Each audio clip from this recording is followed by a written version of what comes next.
නමස්කාර වේවා බුදුරුවනට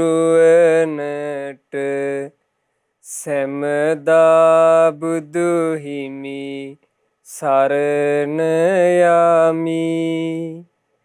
නමස්කාර වේවා ධම්රුවනට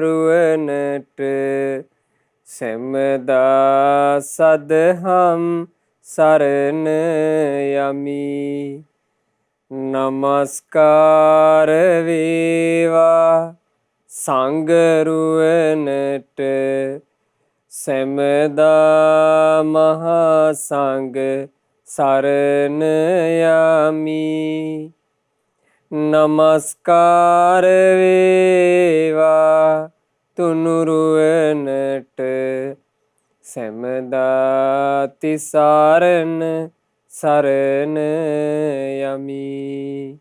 සාදු සාදු සාදු. අප හැම දිනාගේ කල්යාණ මිත්‍ර ගුරුදේවෝත්තම පරම පූජනීය පින්වත් ලොකු ස්වාමින් වහන්සේට අපගේ වන්දනාව වේවා. සාදු සාදු සාදු. ශ්‍රද්ධාවන්ත වාසනාවන්ත පින්වතුනි, අද දවසේ මේ උතුම් සද්ධර්ම දේශනාව වෙනුවෙන් විකාශන දායකත්වයන් දරන ඒ සදහැවත් පින්වතුන්ලා මේ උතුම් වූ ධර්ම දානය සිද්ධ කරන්නේ තමන්ගේ නමින් මිය ගියපු ආදරණීය මෑණියන්ගේත් පියාණන්ගේත් පරලොව ජීවිතයේ සැපේ පිණිස මේ සියලු පින් හේතු වේවා කියන උතුම් අරමුණ මූලික කරගෙන අම්මා තාත්තා දෙන්න තමන්ට කරපු උපකාරය සිහි කරගෙන ප්‍රත්‍යුපකාර දක්වන දරුවන් පිරිසක් විදිහට අද ධර්ම දානයේ මීට වසර 5කට පෙර මිය ගියා වූ විමලදාස රාමසිංහ පියාණන්ටත් මීට වර්ෂ 2කට පෙර මිය පරලෝ ගියා වූ ඇල්පිනා සමරවික්‍රම මෑණියන්ටත් පරලෝ ජීවිතයේ සැපේ පිණිසම හේතු වේවා කියන අදහසින්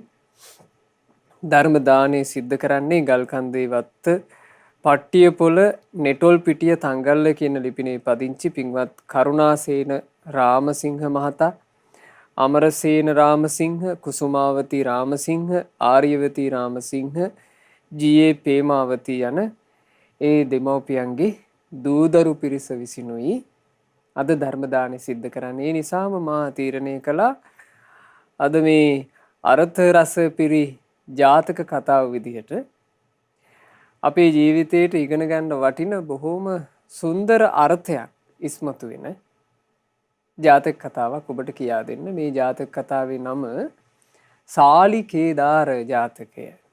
මොකද්ද පින්වතුනි ජාතක කතාවේ නම? සාලි කේදාර. සරු හැල්කෙත. සාරවත් වූ හැල්කෙතක් ගැන මේ ජාතක කතාවේ කියවෙනවා. ඒ නිසා තමයි ජාතක කතාවට නම වැටින්නේ සාලි කේදාර කියලා. ඒක සිද්ධ වුණේ මෙහෙම පින්වතුනි.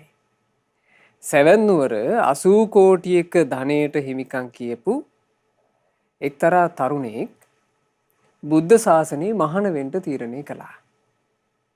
ඒ තරුණයා විතරයි පවුලටම හිටපු එකම පුතා. සාමාන්‍යයෙන් වෘද්ධ වෙච්චි අම්මා තාත්තා දෙන්නෙක් හිටියා.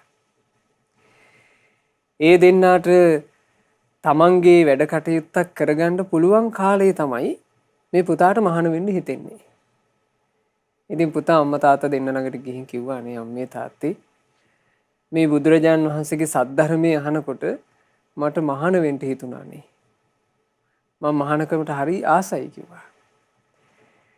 එතකොට අම්මයි තාත්තයි දෙන්න කියනවා පුතේ ඔයාගේ සතුට තමයි අපෙත් සතුට. ඔයා සතුට වෙන්නේ පැවිද්දෙන් නම් අපිත් සතුට වෙයි කිව්වා. ඉතින් තරුණයාට බාධා වුණේ. ඒ තරුණයා බොහෝම සන්තෝෂෙන් තමන්ගේ පැවිදි ජීවිතයට එළඹෙනවා. ඒ පැවිද්දට එළඹෙනකොට තමන්ගේ සේවක පිරිසකට කතා කරලා අවවාදයක් කළා. පොරොන්දුවක් අරගත්තා. අම්මට තාත්තටයි දෙන්නාටම හිටපු එකම පුතා මම. උඹලා ඒක දන්නවනේ.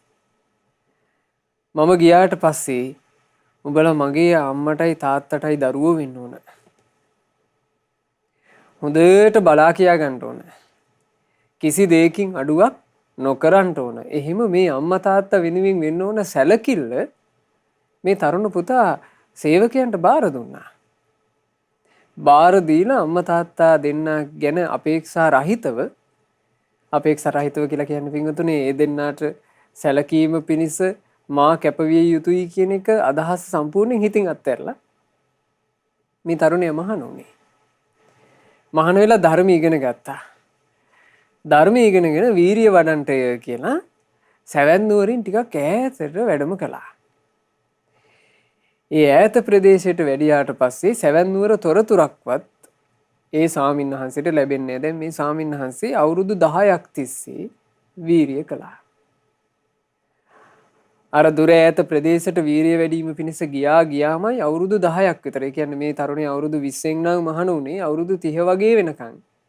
සැවැත් නුවර පැත්ත පළාතේ තොරතුරක් ඔහු දන්නේ නැහැ. ඔය අවුරුදු 10ට සැවැත් නුවර කතාව සම්පූර්ණයෙන් වෙනස් වුණා. අර සේවක කාරකාදීන් මේ තරුණයාට වෙච්චි පොරොන්දුව සම්පූර්ණයෙන් අත්හැරියා. අම්මා තාත්තා දෙන්න ඔත්පල වෙන්න ඒකුන් සිටු මන්දිරේ තියෙන මොනවා හරි අරගෙන අම්මයි තාත්තයි දෙන්නව දාලා ගියා. අන්තිම පුද්ගලයා යනකොට සිටු මන්දිරේ උකසට තියලා ගියා. අත අවසානයේ ඒ සිටුතුමාටත් සිටු දේවියටත් සිද්ධ වුණේ පාරට බහින්න. අවුරුදු 10 යනකොට 80 කෝටියක ධනයට හිමිකම් කියපු සිටු පවුලේ මහසිටු ජෝඩුව පාරේ හිඟා කනවා. ඉතින් මේක සැවැත් නුවර පැතිරිච්චි ආරංචියක්. සැවැත් නුවර භික්ෂුන් වහන්සේලා පවා ඒ ගැන කතා කරලා තියෙනවා බලන්නකෝ ආයස්මතුනි. අර සැවැත් නුවර මහා සිටු ජෝඩුවට සිද්ධ වෙච්ච දේ ඔය දෙන්නාට එකම එක පුතෙක් හිටියා. ඔය පුතා මහාන වෙච්ච එකෙන්නේ මේක උනේ. දැන් ඇතැම් භික්ෂුන් එහෙම කියනවා. ඔය පුතා මහාන වෙච්ච එකෙන්නේ මේක උනේ. ඔහු හිටියා නම් මොකුත් වෙන්නේ. ඔහොම කතා වෙවි හිටපු එක භික්ෂුවක් ඒ සැවැත් නුවර සිටු තනතුර තිබුණු 80 කෝටියක් ධනෙ අත්හැරලා මහාන වෙච්ච භික්ෂුව ඒ භික්ෂුව ඉන්න තැනට වැඩම කළා. වැඩම කළාම මේ භික්ෂුන් වහන්සේ අර සාමීචි කතාව හට ගන්නවනේ. ඉතින් ආගිය තොරතුරු මේ භික්ෂුන් වහන්සේ ඇහුවා ආයස්මතුනි ඔබ වහන්සේ කොහේ ඉඳන්ද මෙහෙට වැඩියේ? කිව්වා ආයස්මතුනි මං එන්න කලින් හිටියේ සැවැත් නුවර. සැවැත් නුවර තොරතුරු කොහොමද කියලා ඇහුවා. එතකොට මේ භික්ෂුව ඉතින් සැවැත් නුවර තොරතුරු ටිකකුත් කිව්වා. එතකොට මේ තරුණ භික්ෂුව තමන්ගේ අම්මයි තාත්තයි ගැන දැනගන්න ඕන නිසා ඒ ගැන අහන්න නැතුව, ඒ කියන්නේ ඒ ගැන කියන්නේ නැතුව, මගේ අම්මයි තාත්තයි කියලා කියන්නේ නැතුව මේ භික්ෂුව අර සැවැත් නුවරින් ආපු භික්ෂුවකින් අහනවා. ආයස්මතුනි අසවල් ස්ථානයේ තියෙනවා නේද මහා සිටු මන්දිරයක්. ඒ සිටු මන්දිරේ හිටියා බොහොම ධනවත් සිටු ජෝඩුවක්. ඒගොල්ලන්ට දැන් කොහොමද දන්නේ නේද කියලා ඇහුවා. අහපු ගමන් අර භික්ෂුවගේ මූණ අඳුරු වුණා. ඒ භික්ෂුව කියනවා ආයස්මතුනි ඒ ගැන කතා කරලා වැඩක් නැහැ. එකම එක පුතානේ ඉඳලා තියෙන්නේ. ඒ පුතා මහාන වෙලානේ. මහාන වුණා විතරයි ආයස්මතුනි. ඒ සිටු පවුලේ සේවක පිරිස සම්පූර්ණ වෙනස් වෙලා ගියා. සේවකයෝ ඔක්කොම සිටුතුමාටත් සිටු දේවියටත් වංචා කළා. බඩු හොරකම් කරගෙන ගියා. සිටු මන්දිරේ තුකසට තියලා ගියා. අනේ ඒ සිටුතුමාත් සිටු දේවියත් දැන් හිඟා කනවා කිව්වා. දැන් මේ කතාව කාටද ඇහෙන්නේ? පුතාට වාව ගන්න බැරුව ගියා. අවුරුදු 10ක් වීරිය කරලත් ඒ භික්ෂුන් වහන්සේගේ හිත ධර්ම මාර්ගයේ වැඩිලා තිබුණේ. මාර්ගඵල අවබෝධ කරලා තිබෙන්නේ. මේ කතාව ඇහුවා විතරයි මේ ස්වාමීන් වහන්සේගේ හිතේ විශාල කලකිරීමක් හටගත්තා. අඬන්න පටන් ගත්තා. එතකොට අර භික්ෂුව අහනවා ආයස්මතුනි ඇයි අඬන්නේ? කිව්වා ආයස්මතුනි ඒ සිටුතුමාටත් ඒ සිටු දේවියටත් පාරට වැටෙන්න හේතු වෙච්චි ඒ එකම පුතා මමයි. එතකොට මේ භික්ෂුව අඬද්දී අර භික්ෂුවට කරගන්න දෙයක් නැහැ. ඒ භික්ෂුව කිව්වා ආශ්මතුනි එහෙනම් මෙහෙම කරන්න. ඔබ වහන්සේ සැවැත් නුවරට වඩින්න. සැවැත් නුවරට වැඩම කරලා යම් පිළියමක් කරන්න බලන්න. එතකොට මේ භික්ෂුන් වහන්සේ තීරණය කළා මං සැවැත් නුවරට යනවා. මං ගිහිල්ලා සිවුරු අරිනවා. අම්මයි තාත්තයි දෙන්නට මං කුලී වැඩක් කරලා හරි ඒ දෙන්නට කන්න බොන්න දෙනවා. එහෙම හිතාගෙන දැන් මේ භික්ෂුව යනවා. හැබැයි මේ යන්නේ පින්වන්තයෙක්. පින තියෙන කෙනෙක්. පින රැස් කළොත් පින්වතුනි පින විසින් අපිව සැපේ කරා අරගෙන යද්දී බාධා කරන්න කාටවත් බෑ. පින රැස් කරලා තිබුණොත්. ඒක තමයි පින් කිරීමේ වටිනාකම. පින් කරපු කෙනා අයහපතට ඇදෙන්න යනකොට යහපතට දොර ඇරෙනවා. අයහපත කරා කෙනෙක් ජීවිතේ ඇදීගෙන යනකොට ඒ අයහපතට බාධා ඇති වෙනවා පිනෙන්. පින රැස් කරන්නේ නැතුව රැස් කරලා තියෙන්නේ පව් නම් යහපත් කෙනෙක් ආශ්‍රය කරන්නට ලැබුණත් පින්වතුනි ඒ යහපත් කෙනා ආශ්‍රය කරන්නට ලැබිච්ච ගමන් මොකක් හරි වෙනවා. යහපතට බාධා ඇති වෙනවා පව් කරලා තිබුණොත්. දැන් මේ භික්ෂුන් වහන්සේ යන්නේ සිවුරු අරින්නනේ. මං සිවුරු අරිනවා කියලා හිතාගෙන යන්නේ. තියෙන පියවරක් ගානේ හිතෙන්නේ. දෙමෝපියන්ට මං සලකනවා මට මේ සිවුර ඕනේ. එහෙම හිතෙනවා. එහෙම හිතා යද්දි සැවැත් නුවරට ලං වෙනකොට දෙමන් හන්දියක් හම්බ වුණා. මේ දෙමන් හන්දියෙන් එකක් පින්වතුනේ කෙලින්ම සැවැත් නුවර නගරෙට. අනික් පාර සැවැත් නුවර ජේතවනාරාමේ හරහා සැවැත් නුවර නගරෙට. පාරවල් දෙකක් එකම තැනකට.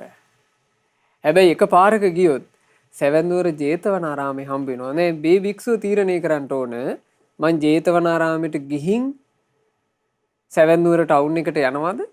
එහෙම නැත්නම් කෙලින්ම යනවද? කෙලින්ම යනවා කියන තීරණය ගත්තොත් මේ භික්ෂුව අම්මා තාත්තා දැක්ක ගමන් සිවුරු අරිනවා. අනික් තීරණයට මේ භික්ෂුවගේ හිතේ ඉඩක් තිබ්බනේ. ආන් ඒකට තමයි පින කියන්නේ. ඒ දෙමන් හන්දිය ජීවිතේ මුණ ගැහිලා Tamanට තීරණයක් ගන්න සිද්ධ වෙනකොට හරිම තීරණේ එනවා පින තිබ්බොත්. ඒක තමයි පින්වතුනි පින් රැස් කර ගැනීමේ මහිමේ. ඒක මෙතනදී විස්තර කරගන්න එක පින්වතුනි හරිය වටිනවා. මොකද සාමාන්‍යයෙන් මේ මෑත කාලීන වුණත් අපිට දකින්න ලැබුණානේ. බුදුරජාණන් වහන්සේගේ ධර්මය අහන්ට කියලා එළඹෙන පිරිසටත් ගන්න තීරණ වැරදිච්ච හැටි.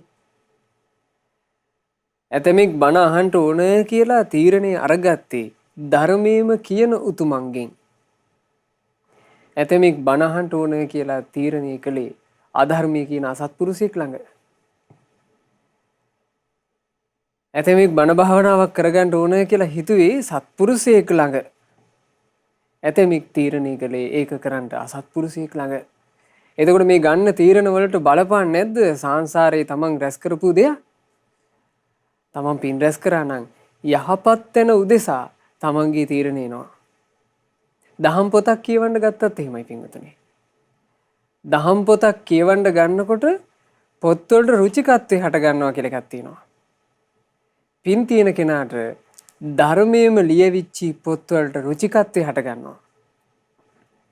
පින නැති පුද්ගලයාට ධර්මයේ මුවාවෙන් අධර්මයේ ලියපු පොත්වලට හිත යනවා. පින තියෙන කෙනාට බුදුරජාණන් වහන්සේගේ හැබෑ 4 ස්ථාන ගැන කියනකොට ඒ සම්බුදු දිවියේ බුදුරජාණන් වහන්සේ ශ්‍රී සම්බෝධිය සාක්ෂාත් කරපු තැන බුදුරජාණන් වහන්සේ උපන්න ස්ථානයේ බෝධිසත්වයෝ ඊළඟට උන්වහන්සේ මහා පරිනිර්වාණයෙන් පිරිනුවම් පාපු තැන උන්වහන්සේ මේ උතුම් ධර්මයේ දේශනා කරන්නට ආරම්භ කරපු තැන මේ 4 ස්ථාන ගැන ඇත්ත අහන්න ලැබෙනකොට ඇත්ත තැනට හිත පහදිනවා පින තියෙනවා නම්. පින නැත්තම් පින නැති ඇයෝ පේනවා ඕන්නේ. මේ ලංකාවේ 4 ස්ථාන හොයනවා. බුදුන් උපන්නේ ලංකාවේය කියාගෙන. එතකොට මේක අපි හොඳට තෝර බේර ගන්න ඕන තැනක්. මේවා දකිනකොට පින්වතුනි පිනටම ආස කරන්න. මිනිස්සු අන්ධයෝ වගේ වැරදි ඒවා පස්සේ යනවා දකින්නකොට පිනට ආස කරන්නට. පින් රැස් කරගත්තේ නැත්තම් මේ අයන්ට දැන් වැරදිලා තියෙනවා වගේ මටත් වරදි. ආන් එහෙම හිතන්න ඕන. දැන් අර භික්ෂුවට දෙමන් හන්දිය මොයන ගහනකොට මේ භික්ෂුවට හිත කියනවා උඹ කොහොමත් සිවුරු වරින්ට යන එකේ සැවැන් නුවර ජේතවනාරාමේ හරහාම ඵලයන්. සිවුරු වරින්ට යන එකේ බුදුරජාණන් වහන්සේත් බැහැ දැකලා වන්දනා කරලාම ඵලයන්. අන්න පින. මේ වික්ෂුන් වහන්සේ සැවැන් නුවර ජේතවනාරාමේ තියෙන පැත්තට හැරුණා. සැවැන් නුවර දෙවුරන් විහෙරට යනකොට බුදුරජාණන් වහන්සේ සද්ධර්මයේ දේශනා කරනවා. භාග්‍යතුන් වහන්සේ එදා දහම් දෙසද්දී අම්මාගේ ගුණ, තාත්තාගේ ගුණ, අම්මට තාත්තට උපස්ථාන කිරීමේ වටිනාකම. ඒ මව්පිය උපස්ථානය කරනකොට මව්පිය උපස්ථානය කියලා කියන්නේ අම්මගේ තාත්තගේ බඩ පුරවන එකක් විතරක් නෙමෙයි. අම්මා තාත්තා දෙන්නගේ අතපය වඩවන එකක් විතරක් නෙමෙයි. ඒ දෙන්නට ලෙඩට දුකට බලන එක විතරක් නෙමෙයි. ඒ දෙන්නාට ධර්මයෙන් සංග්‍රහ කිරීමත් මව්පිය උපස්ථානයයි කියලා අහන්න ලැබුණා. අන්න භික්ෂුවගේ හිත සම්පූර්ණයෙන් වෙනස් වුණා. ඒ භික්ෂුන් වහන්සේ හිතාගත්ත ඒ වෙලාවේ එහෙනම් මං කළ යුත්තේ මේක. මං සැවැත් නුවර ජේතවනාරාමේ නවතිනවා. නැවතිලා පිණ්ඩපාතේ වැඩලා දානේ ටිකක් හොයාගෙන අම්මයි තාත්තයි දෙන්නව පෝෂණය කරනවා. අම්මයි තාත්තයි දෙන්නට ටික ටික නමුත් මම බණ ටිකකුත් කියලා දෙනවා. මං සිවුරු අරින්නේ. ආන්න අර හිතුවිල්ල වෙනස් වුණා. දැන් මේ භික්ෂුන් වහන්සේ පින්වතුනි එහෙම කරන්න පටන් ගත්තා. අම්මට තාත්තට දෙන්නට උපස්ථාන කරනවා. පිණ්ඩපාතේ ගිහිල්ලා දානෙට ලැබෙන මේ යම් සුළු දෙයක් තියෙනවා නම් ඒක තමයි දෙමව්පියන්ට කන්න දෙන්නේ. ඉතුරුනොත් මේ භික්ෂුව චුට්ටක් වළඳනවා. මේ භික්ෂුන් වහන්සේම අම්මා තාත්තගේ රෙදි හොදනවා. භික්ෂුන් වහන්සේම හොඳ තෙල් జాතියක් හම්බුනොත් එහෙම ඒ තෙල අරගෙන ගිහිල්ලා මේ දෙමව්පියන්ගේ අත්පා මැඩීම් ආදිය සිද්ධ කරනවා. ඉතින් මෙහෙම උපස්ථාන කළා. උපස්ථාන කරනකොට කාලේ ගත වෙද්දී අනිත් භික්ෂූන්ට මේ භික්ෂුව ගැන ආරංචි වුණා. ඇතැම් භික්ෂූන් ඔය ගැන කතා වෙන්න පටන් ගත්තා. මේ භික්ෂුව දම්පාත්‍රයේ අරගෙන ගයක් ගානේ පිණ්ඩපාතේ වඩිනවා. Tamanට කියලා දානේ පිළිගන්නවා. හැබැයි පෝෂණය කරන්නේ ගිහියන්ව. එහෙම හිතුවා. බුදුරජාණන් වහන්සේට පැමිණිලි කරා.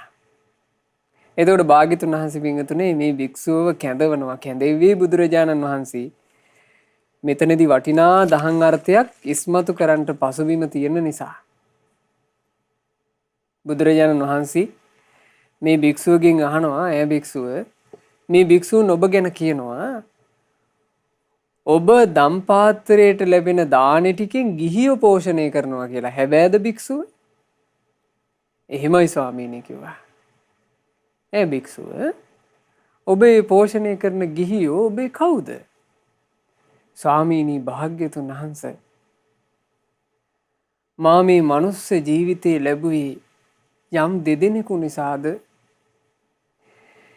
මා පෝෂණය වුණේ යම් දෙදෙනෙකු නිසාද, මට අනතුරක් විය හැකි නොතේරෙන කාලේ මාව රැකගත්තේ යම් දෙදෙනෙකුද, මම බුදු සසුනේ පැවිදි වෙන්න ඕන කියලා හිතනකොට උඹ ගිහින් පැවිදි වෙන් පුතේ කියලා අවසර දුන්නේ යම් දෙදෙනෙක්ද?" "ස්වාමීනි, ඒ දෙදෙනාය. ඒ මාගේ ආදර මෑණියන්නේ. ඒ මාගේ ආදර පියාණයන්නේ" කිව්වා. එතකොට භාග්‍යතුන් වහන්සේ ඒ භික්ෂුව උදෙසා සම්බුදු මුව මණ්ඩලින් සාදුකාර පැවැත්තුවා. "සාදු සාදු භික්ෂුව. භික්ෂුව ඔබ සත්පුරුෂයෙක්. ඔබ සිවුරක් දරාගෙනත් ඔබේ ආදන මෑණියන්ගේ පියාණන්ගේ ගුණයම සිහි කළා. භික්ෂුව ඔබ සත්පුරුෂයෙක්.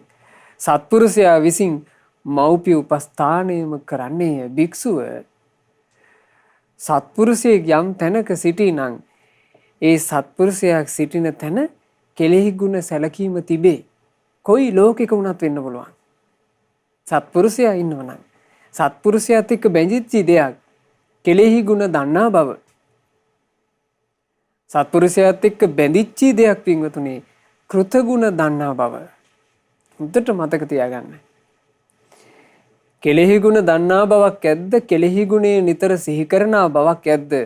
මේ සම්පූර්ණයෙන් සත්පුරුෂයන්ගේ භූමිකාවයි.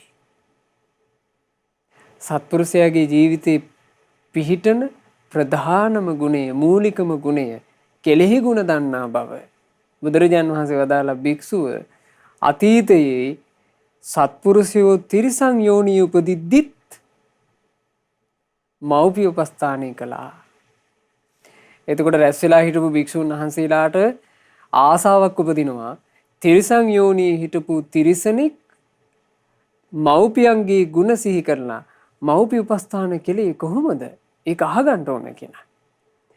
එක භික්ෂුවක් පිරිස අතරින් නැගිටලා බුදුරජාන් වහන්සේට ආරාධනා කළා, ස්වාමීනි භාග්‍යතුන් වහන්සේ අපිට මේ භික්ෂුවගේ මව්පිය උපස්ථානය ගැන නම් ප්‍රකටයි. ස්වාමීනි තිරිසනෙක් දෙමාපියන්ට උපස්ථාන කළා කියන කාරණාව අපිට හිතා ගන්න අමාරු එකක්. ස්වාමීනි ඒ ගැන අපිට කියලා දෙන්න. බුදුරජාන් වහන්සේ අන්නේ වෙලාවේ තමයි සාලිකේදාර ජාතකය දේශනා කළේ. අතීතයේ දඹදිව රජගහ නුවරට වෙන්ට ඊසාන පැත්තේ සාලින්දිය කියලා ගමක් තිබිලා තියෙනවා. ওই සාලින්දිය ගමේ බොහෝම සරුසාර හැල්කෙතකට උරුමකම් කියපු බමුණෙක් හිටියා. ඒ බමුණාගේ නම කෝසිය ගොත්ත. ඔය කෝසිය ගොත්ත කියන ධනවත් බමුණාට අක්කර ගානක් විශාල කුඹුරු යායක් තිබ්බේ. ඒ නිසා මේ කුඹුරු යාය රැකින්ට ඔහු සේවකයෙක්ව පත් කරගත්තා. දැන් මේ සේවකයා තමයි කුඹුර බලාගන්නේ. කුඹුරේ අස්සනු මෝරණ කාලේ ආවා. දැන් වී කරල් බර වෙලා. වී කරල් බල වෙන කාලෙට මේ කුඹුර සමීපෙට වෙන්න එක ඉඹුල් වනයක ඉඳලා ගිරව් රෑනක් එනවා. ගිරව් රෑන පැමිණලා පින්වතුනි අර හැල්කෙත පුරා වහලා වී කරල් අරගෙන යනවා. එතකොට මේ විශාල හැල්කෙතේ රකින්න හිටපු ඒ හැල්කෙත රකින්න එහෙන් එළවෙනකොට එහා පැත්තෙන් කනවා. අනිත් පැත්තට දුවලා එළවෙනකොට මෙහා පැත්තෙන් කනවා. පාලනය කරගන්න බෑ. ඊළඟට විශේෂයක් පෙවුණා. එකම එක කුරුල්ලෙක් ඉන්නවා මේ ගිරව්තලේ. ඒක මහා සද්දන්තයා. විශාලයි. අනිත් ඒුන්ට වඩා හරි පෙනුමයි. මේ ගිරවා කිසි කලබලයක් නැහැ. ඒ ගිරවා පැමිණිලා වී කරල් අරගෙන කරලෙන් කරල එක තැනක තියලා සාමාන්‍ය විශාල ප්‍රමාණي ගොඩක් ගහනවා. වී කරල් මිටියක් ගහ ගන්නවා. ඒ වී කරල් මිටිය ගහගෙන ඒ වී කරල් මිටිය තමන් කන්නේ නැතුව උස්සගෙන අරන් යනවා. උගේ ශරීරය ලොකු නිසා සෑහෙන පේන මිටියක් අරගෙන යන්නේ. මේ කවරෙක්ද මේ ගිරවා? මහා බෝධිසත්වයෝ. බෝසතාණන් වහන්සේ. සංසාර ගමනේ පෙරම් පුරාගෙන එනකොට අපේ බෝධිසත්වයෝ ඒ කාලේ ගිරා යෝනිය උපන්නේ. තරුණ වයසට එනකොට මේ බෝසත් ගිරවා අනිත් ගිරවුන්ට වඩා සුවිශාල වුණා. ඒ ගිරා රෑනටම නායකයා බවට පත් වුණා. එතකොට මේ නායක බෝසත් ගිරව තමන්ගේ ආදර දෙමව්පියෝ දෙස බලනවා. මව් ගිරවිය සහ පිය ගිරවා. ඒ දෙන්න දැන් දුර්වලයි. ඒ දෙන්නාගේ පියාපත් ඉක්මනින් රිදෙන්න ගන්නවා වයස නිසා. එතකොට මේ බෝසත් ගිරාපෝතකයා තමන්ගේ අම්මා තාත්තා දෙන්න ළඟට ගිහින් ඒ දෙන්නාට කියලා තියෙනවා, මෑණියනි, පියාණනි, ඔබ දෙන්න මෙච්චර කාලයක් මාව පෝෂණය කළා. දැන් මගේ ණය ගෙවන කාලය ආවා. අදින් පස්සේ ඔබ දෙදෙනා ගොදුරු හොයාගෙන නොයා යුතුයි. මං ඔබ දෙදෙනාට සෑහෙන්ට ධාන්‍ය වර්ග අරගෙන ඉන්න. මං ඔබව පෝෂණය කරන්න. මේ කවුද කියන්නේ? ගිරවෙක්. පිංගුතුනේ මේ වගේ ජාතක පුවත් අපිට හරියට හම්බ වෙනවා තිරිසන් යෝනී කතා. තිරිසන් ලෝකේ ඉපදිච්ච සිදුවීම් අපේ බෝධිසත්වයෝ හරියට තිරිසන් යෝනී උපදිලා ගුණපුරපු හැටි ජාතක කතාවල ඉගෙන ගන්න ලැබෙනවා. ඊළඟට ජාතක කතාවල පේන කාරණාවක් තිරිසන්නු කතා කිරීම. ගොඩාක් අසත්පුරුෂයෝ සැක උපද්දන්නේ ඕන් ඔය තැන. අපේ අතීත ආච්චිලා සීයලා මේ ජාතක පුවත් හරි ආසාවෙන් ශ්‍රවණය කළා, සැක කළේ නැහැ. නමුත් වර්තමාන වෙනකොට ඇතැම් අසත්පුරුෂයෝ උගතුන් යයි කියා ගන්නා ඇතැම් අසත්පුරුෂ හිස් ජනයා මිනිසුන්ගේ හිතවල මතයක් ගොඩනගනවා තිරිසන්නු කතා කරා කියන්නේ ඌවා කතන්දර බොරු දේවල්. ඇත්ත නෙමෙයි. තිරිසන්නු කතා කරනවා නම් දෙමුක් කතා කරන්න එපයි. මේ වගේ බොල් වාද හදනවා. පින්වතුනේ ලෝකේ එකම සිදුවීම් හැම කාලෙම එකම විදිහට වෙන්නේ නැහැ. දැන් බලන්න අර කැලණිතිස්ස රජුරුවන්ගේ කාලේ මුහුද ගොඩ ගැලීමක් වුණා කියන ප්‍රවෘත්තිය. කැලණිතිස්ස රජුරුවන් කාලේ මුහුද ගොඩ ගැනීමක් වුණා කියන එක අපි පුංචි කාලේ ඉඳලා අහලා තියෙන එකන්නේ. එතකොට ඒ කාලේ ඔය කතාව සම්බන්ධීනුත් ඇතැම්මෝ කිව්වා බොරු කතානේ. මුහුදක් කොහොම ගොඩට එන්නද? මුහුද ගොඩට ආවා කියන එක අපි කොහොමද පිළිගන්නේ? එහෙම කියපු පිරිසක් හිටියා. සුනාමි ව්‍යසනය ආවේ නැද්ද අපි ජීවත් වෙන කාලවකවානුවේම? අපි දැක්කේ නැද්ද සුනාමි ව්‍යසනයේ පැමිණිලා මේ මුහුදු ජලය ගොඩට ඇවිල්ලා සකල සම්පත් ඔක්කොම මුහුදට ගහගෙන ගියපු හැටි දැක්කේ නැද්ද? රේල් පාරවල් පවා ඇඹරිලා ගියපු හැටි දැක්කේ නැද්ද? ආන්නේ සිද්ධිය අපිට අත්දැකීමක් විදිහට මුහුණ දෙන්න ලැබෙනකොට ඇත්තක් නේද කියලා අපිට තේරෙනවනේ. ඉංගතුනේ මේ ගෙවි ගිය අතීතේ ඉතිහාසයේ විසින් දන්නේත් බොහොම චුට්ටක්. අවුරුදු කීපයක ඉතිහාසයක් අපි දන්නේත්. ඒවත් ගොඩාක් වෙලාවට අනුමාන. හැබැයි මේ ලෞතර භාග්‍යවත් බුදුරජාණන් වහන්සේ දේශනා කරන ඉතිහාසය කියලා කියන්නේ ගොඩාක් ඈත. ඒ ඈත අතීතයේ සිද්ධ වෙච්ච සිදුවීම් සත්‍යවාදී වූ බුදුරජාණන් වහන්සේ විසිනුයි මේ දේශනා කරන්නේ. දැන් මේ සාලිකේදාර ජාතකයේ ඉන්න මේ ගිරාපෝතකයාටත් මනුස්ස බසින් කතා කරන්න පුළුවන්. ඒවා ඒ කාලේ සිද්ධ වෙච්ච ඒවා. ඒ මනුස්ස බසින් කතා කරලා කිව්වේ මොකද්ද කියන එකටයි අපි අවධානය යොමු කරන්න ඕන. තිරිසන්නු මූලික වෙලා ඒ කරුණු යෙදෙනකොට පින්වතුන්ලා හැමදාම මේ මා කියා දෙන කාරණේ මතක තියාගන්න. තිරිසනෙක් විදිහට හරි ඒ හිටියේ බෝධිසත්වයෝ. බාහිර පෙනුමින් තිරිසනෙක් වුණාට බෝසත් ගුණයක් දරාගෙනයි ඒ තිරිසන් සතා හිටියේ. මහ බෝධිසත්වයෝ. එනිසා ඒ කියපු කාරණේට විශාල වටිනාකමක් තිබුණා. ඒකේ අර්ථය අරගන්න.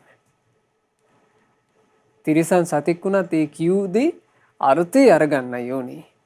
ඒ අර්ථය තමයි අපේ ජීවිතේට වැදගත් වෙන්නේ. බුදුරජාණන් වහන්සේ ඒ නිසා තමයි මේ අර්ථය අපිට ඉස්මතු කරවන්න මේ ප්‍රවෘත්තිය කියලා දෙන්නේ. දැන් අර හැල්කෙතේ සිද්ධිය. හැල්කෙත රකින්න විදිහක් නැහැ. අවසානයේ මේ කෝසිය ගොත්ත බමුණාගේ ඒ සේවකයා බමුණා හොයාගෙන ගිහින් කියනවා කෝසිය ගොත්ත බමුණාණෙනි හැල්කෙත දැන් පැහිලා. එහෙත් ඒක මහා ගිරව් රෑනක් කලින් කලට ඇවිල්ලා කණ්ඩ පටන්ගෙන වළක්වන්නම බෑ. වළක්වන්න බැරි ප්‍රධාන හේතුව තමයි මහා ගිරවෙක් එනවා. ඒකා පිරිසේ නායකයා වගේ පේන්නේ. ඒකා තමන් කනවාට අමතරව මහා විශාල මිටියක් අරගෙනත් යනවා. එතකොට කෝසිය ගොත්ත බමුණා කිව්වා එසේනම් සේවකය උඹ මෙහෙම කරාපන්. ඔය නායක පක්ෂියාවම අල්ලාපන්. අනික් කෙවුන් අල්ලන්න උත්සාහවත් වෙන්න ඕනේ. ඌ පැමිණිලා හැසිරෙන විදිහ ගැන හොඳට අධ්‍යයනය කරපන්. අධ්‍යයනය කරලා හොඳට උගුලා කටවපන් අහුවෙන්නේ. ඉතින් සේවකයා මේක කළා. කරලා කොහොම හරි බෝධිසත්ව ගිරාපෝතකයාව ඇල්ලුවා. අල්ලලා පිංගුතුනේ කූඩුවක දාගෙන දැන් මේ කූඩුවත් එක්ක අරගෙන එනවා. කූඩුව අරන් ඇවිල්ලා කෝසී ගොත්ත කියන බමුණාට පෙන්නුවා. මේ බමුණා බෝධිසත්ව ගිරාපෝතකයාට කතා කරලා මේ මෙහෙම කියනවා. ඈ ගිරාපෝතකේ ඔබ මේ කනවාට මදිවට අරගෙනත් යනවාලුනේ. උඹේ බඩ අනිත්‍ය උන්ගේ බඩවලට වඩා වෙනස්ලුනේ. අනිත්‍ය උන්නම් ඇවිල්ලා කාලා චුට්ටකින් බඩ පුරවාගෙන යනවා. උඹට මිටියක් ඕනලුනේ. මොකෝ ගිරාපෝතකේ උඹේ හේ අටුවක්වත් පුරවනවද කියලා ඇහුවා. වී කරල් මිටි අරන් ගිහිල්ලා උඹේ වනාන්තරයේ අටුවක්වත් පුරවනවද කියලා ඇහුවා. එතකොට බෝධිසත්ව ගිරාපෝතකයා කතා කළා.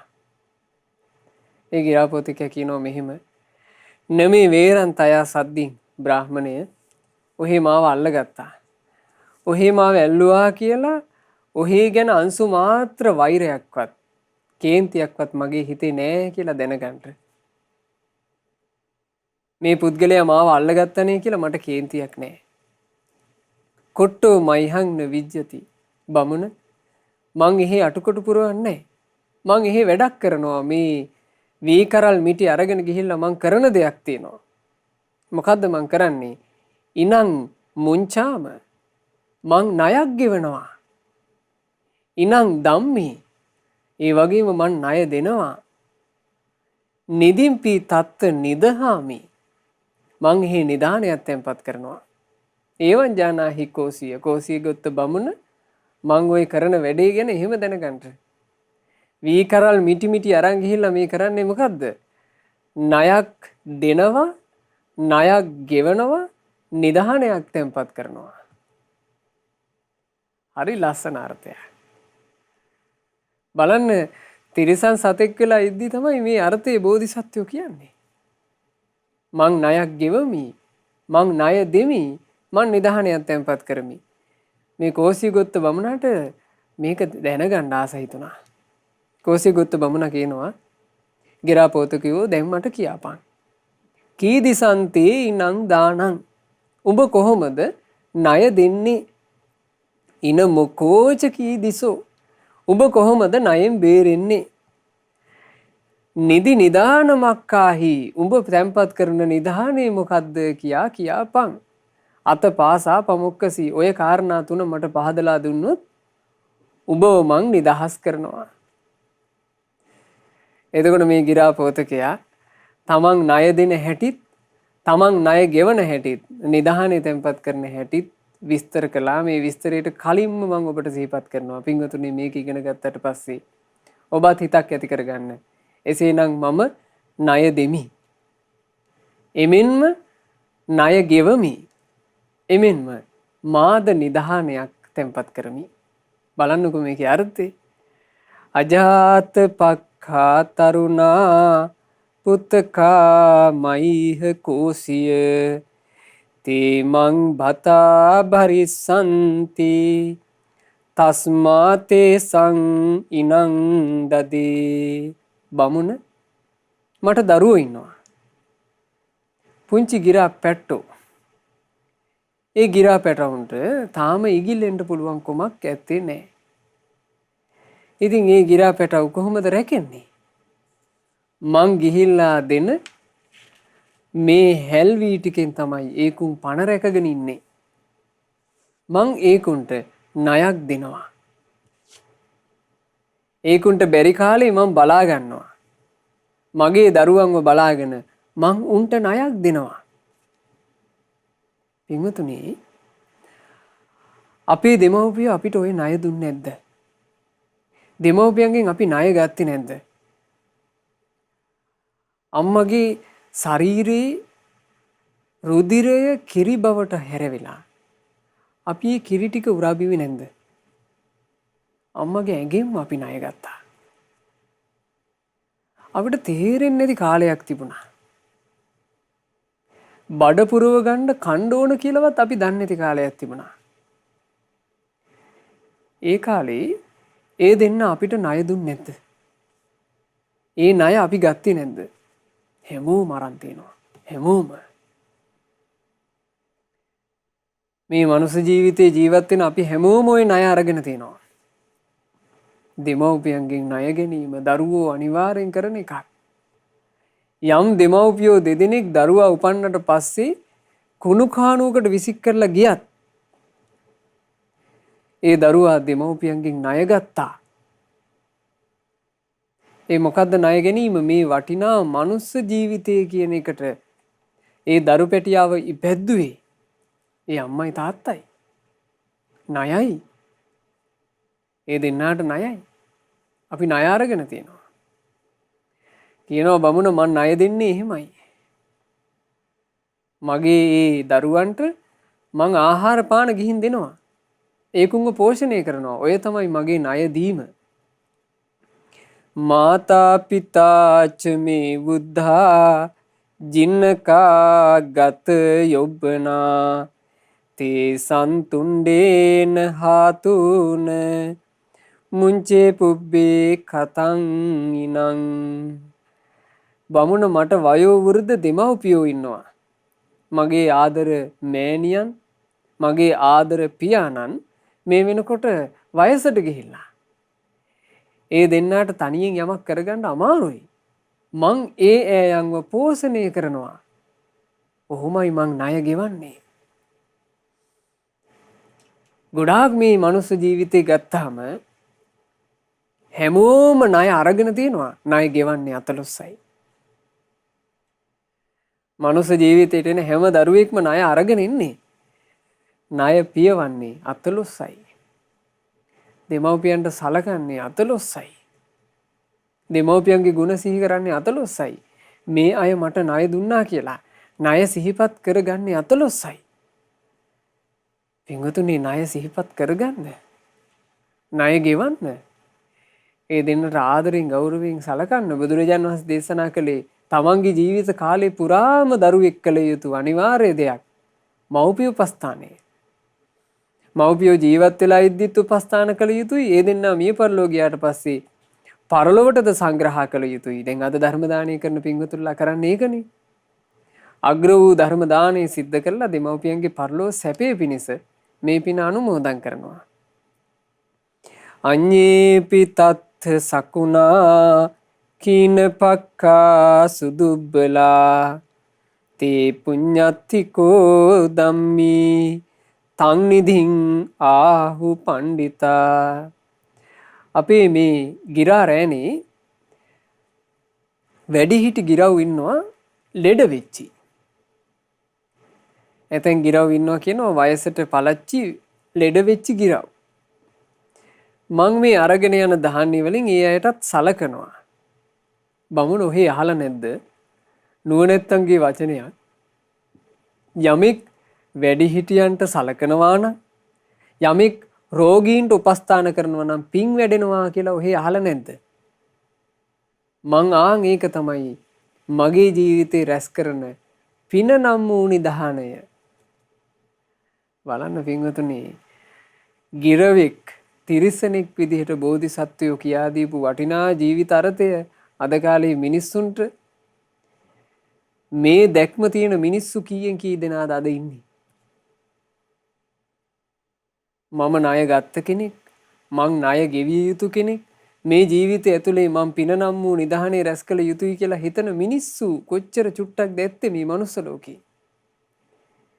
එදා බෝධිසත්වයෝ ගිරවෙක් වෙලා ඉපදිලා ඉද්දී ඕක හිතුවා. කෝසී ගොත්ත බ්‍රාහමණයාට හිතාගන්න බැරුව ගියා. මේ අර්ථ තුන තෝරලා ගිරාපෝතිකයා කියනවා ඊ දිසං මේ ඉනදානං. බමුණ මගේ ණය දීම ගැන ඔහොම තේරුම් ගන්නට. ඉන මොක්ඛෝච ඊ දිසෝ. මගේ ණයින් මිදීම ගැනත් ඔහොම තේරුම් ගන්නට. නිදි නිදානමක්ඛාහි. මගේ නිධානය තැන්පත් කර ගැනීම ගැනත් ඔහොම තේරුම් ගන්නට. ඒවන් ජානාහි කෝසිය මම මේ වීමිටි අරගෙන ගිහිල්ලා මං කරන වැඩේ ගැන ඔබ ඔහොමයි තේරුම් ගත යුත්තේ. වැරදි කෝණකින් බලන්න එපා කිව්වා. මේ අරගෙන ගිහිල්ලා අටුකොටු පුරවනවා කියලා හිතන්න එපා කිව්වා. ඔහේ මේ ධාන්‍ය වලින් අටුකොටු පුරවා ගත්තාට මං කරන්නේ වටිනා දෙයක් කියලා මේ ගිරාපෝතකයා ඒ බමුණාට ඒත්තු ගැන්නුවා. එතකොට කෝසිය ගොත්ත බමුණ කියනවා බද්දකෝ වතයම් පක්කි මේ වගේ සුන්දර පක්ෂියෙක් ඇස් දෙකට දකින්ට ලැබීම කොච්චර වාසනාවක්ද. මෙහෙම හිතන සතෙක් මේ වගේ ගුණයක් තියෙන පක්ෂියෙක් මේ ජීවිත කාලේ මගේ ඇස් දෙකෙන් දකින්ට ලැබීම මට කොච්චර ලාභයක්ද. ඒකච්චේසු මනුස්සේසු අයන් ධම්මෝන විජ්ජති. ගිරාපෝතකයෝ උඹගේ ඔය සුන්දර ගතිගුණ මෙහි ඇතැම් මනුස්සයෝ ගාවත් නෑනේ. අන්න අර්ථයම ගත්ත හැටි. අර්ථයම ගත්ත කෝසිය ගොත්ත බමුණා. ගිරාපෝතකයෝ උඹ ඔය කියන ලස්සන ගතිගුණ මෙහි ඇතැම් මනුස්සයෝ ගාවත් නෑනේ කිව්වා. ඒ නිසා පිංගුතුනේ මනුස්ස වේශය අපිට මේ ජීවිතේ ලැබී තියෙනවා. මනුස්ස වේශයට සුදුසු හැබෑම මිනිසෙක් වෙන්න ඕන. නැත්තම් පිංගුතුනේ සමාජයේ දකින්න ලැබෙනවා මිනිස් වෙස විතරයි ඇතුලේ ඉන්නේ තිරිසන්නෝ. අම්මව කූඩුවේ දානවා, තාත්තව කූඩුවේ දානවා, අම්මට ගහනවා, තාත්තට ගහනවා, අම්මට කුණුහරුපින් බයිනවා, තාත්තට කුණුහරුපින් බයිනවා. මනුස්ස වේශي විතරයි. තිරිසන්නෝ. එක්කෝ ඉන්නෝ මනුස්ස වෙස් විතරයි. ඇතුලේ ඉන්නේ මල පෙරේතයෝ. මනුස්ස වේශي විතරයි ඉන්නේ යකුන් යකින්නයෝ. එතෙමුන්ට පොඩ්ඩ එහෙ මෙහෙ වෙන්න බෑ. මිරිස් අඹරන්න මතක් වෙන්නේ, පොල් ගහන්න මතක් වෙන්නේ, අනවින කොඩිවින මතක් වෙන්නේ. මනුස්ස වේශේ විතරයි ඇතුලේ ඉන්නේ අසුරයෝ.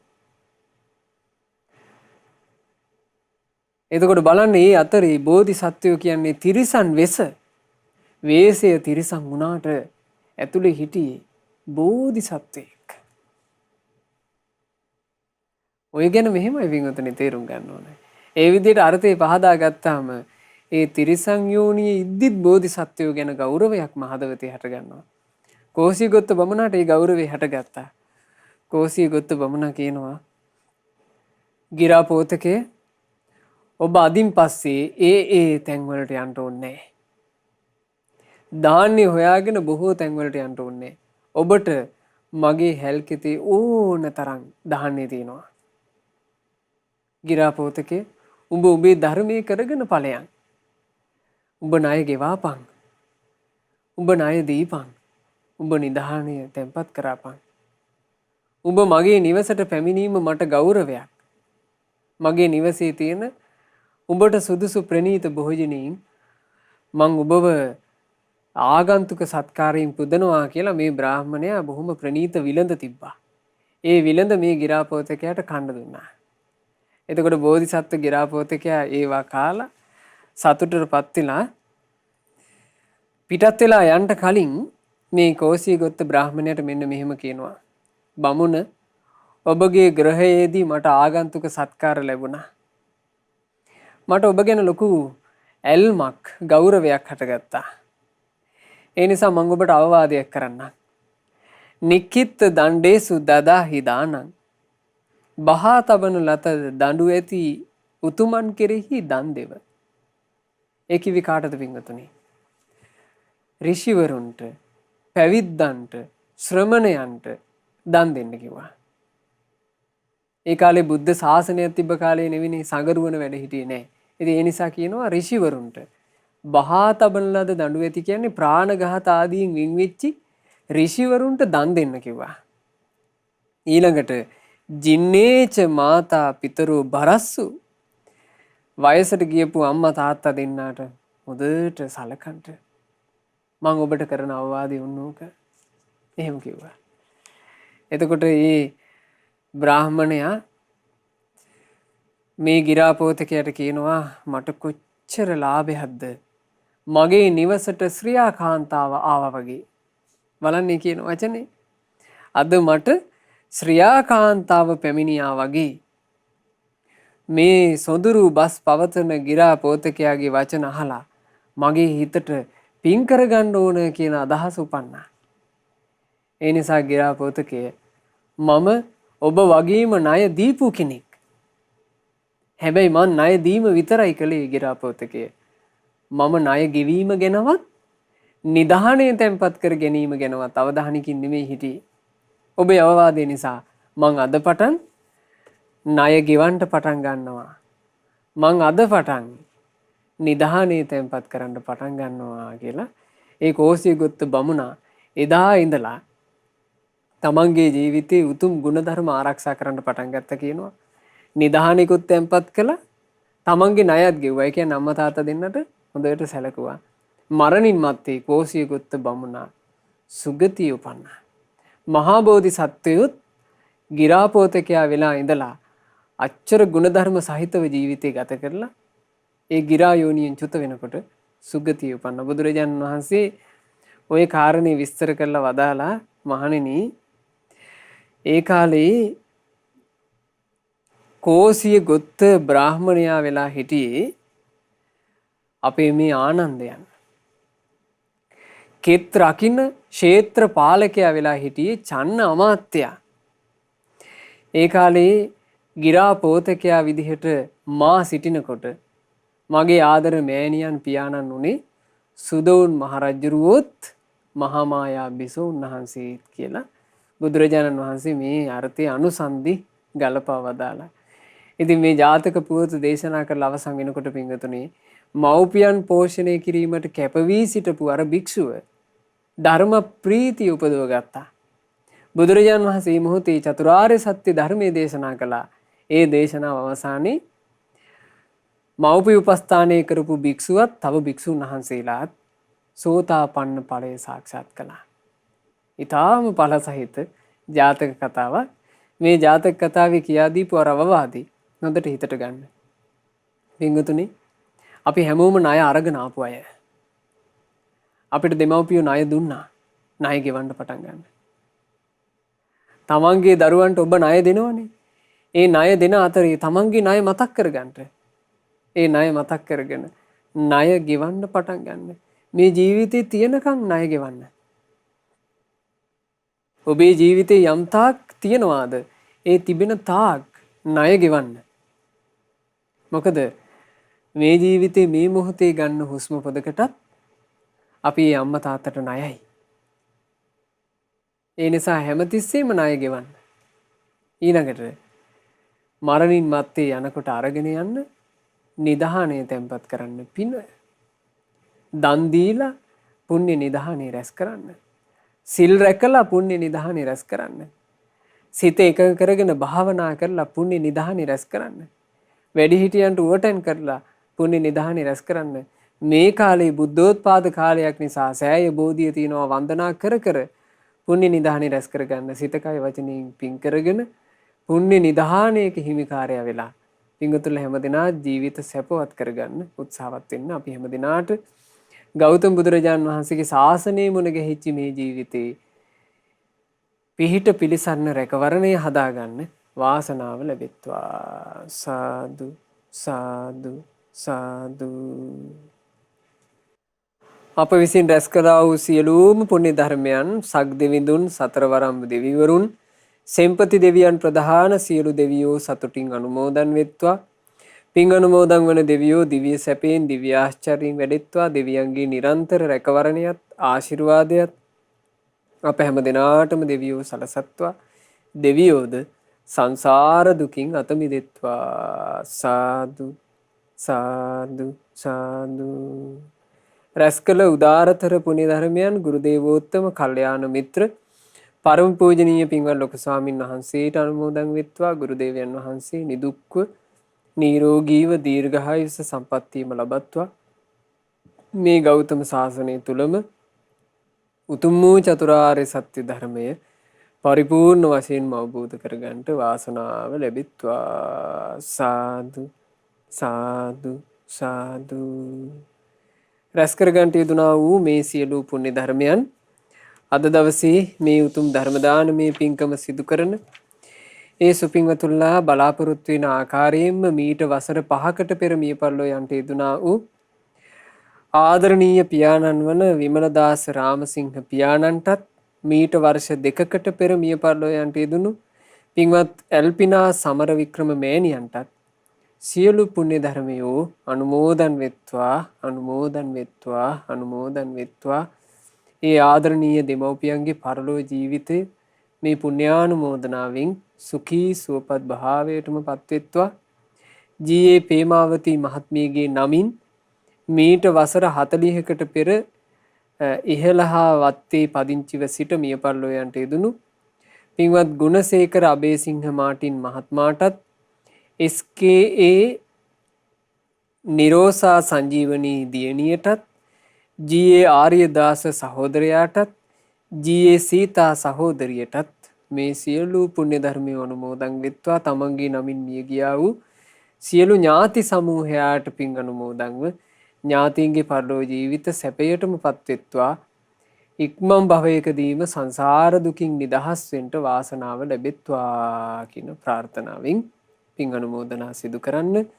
ධර්ම දානයේ සිදු කළේ ගල්කන්ද වත්තේ පට්ටියපොළ නෙටොල් පිටිය තලංගල්ල කියන ලිපිනේ පදිංචි පින්වත් කරුණාසේන රාමසිංහ මහත්මයා, අමරසේන රාමසිංහ මහත්මයා, කුසුමාවතී රාමසිංහ මහත්මිය, ආර්යවතී රාමසිංහ මහත්මිය සහ ජී.ඒ. පේමාවතී මහත්මිය යන ඒ පින්වතුන්ලා විසින් සුජීවත්ව සිටින ජයවර්ධන පතිරණගේ ලීලාවතී මෑණියන්ටත්, දේවිකා රාමසිංහ, ප්‍රදීප් කුමාර රාමසිංහ, රවීන්ද්‍ර රාමසිංහ, නීලා සඳමාලි, ඉනෝකා කුමුදුනි, ගුණන්ත චාමින්ද සහ ලහිරු චාමර, රොෂානී දිල්රුක්ෂි, චමීෂා නෙත්මිනි, භක්ති පියුමි, ශෂ්මි, ආකාශා, හසීනා, දෙවිඳු ඉඳුමින රාමසිංහ කියන මේ දූ දරුවන්ට මේ සියලුම පුණ්‍ය ධර්මය අනුමෝදන් වෙලා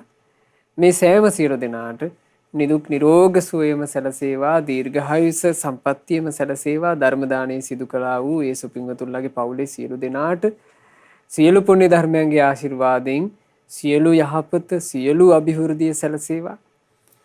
ජීවිතේ කරන කියන රැකී ආරක්ෂා ආදී දූ දරුවන්ගේ මුණුපුරු මිනිපිරියන්ගේ අධ්‍යාපන කටයුතු ආදී ਸਰව ප්‍රකාරයෙන්ම සාර්ථක වේවා.